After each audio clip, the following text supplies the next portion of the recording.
So I've done a lot of videos criticizing some of the interesting claims made by RFK Jr.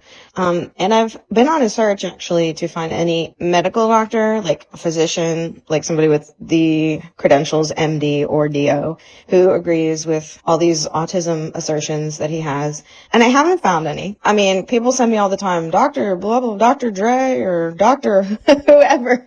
And then I always find that they're not a doctor, which is, fine. You don't have to be a doctor, but I take issue with telling people you are when you're not. But anyway, I digress. So there's really been a lot on my part of me critiquing RFK Jr.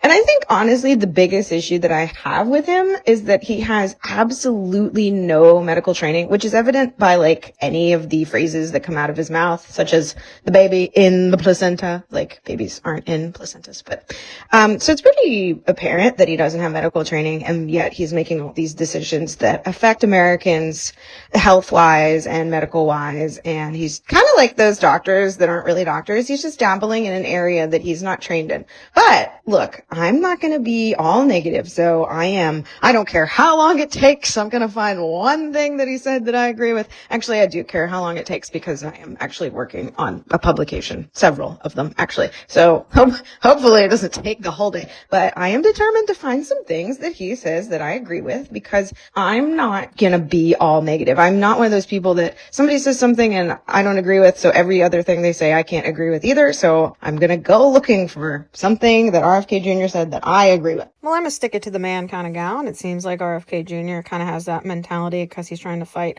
corporate medicine and the pharmaceutical industry, both of which I completely agree has some corruption in it, so I don't just blindly follow whatever they say. So his ideas about that make sense to me. Another one is I have worked in medicine in a number of countries, and this is like so surprising, and I talk about it a lot, but there's only 2 countries in the entire world that allow drug advertising, and that's the US and New Zealand. So the fact that he wants to put a little bit more regulation on drug advertising is also something that I can jive with. So I don't think that ultra-processed food is like the biggest epidemic sweeping the nation, but I don't love ultra-processed food, and I also agree that it probably is a big contributor to poor health.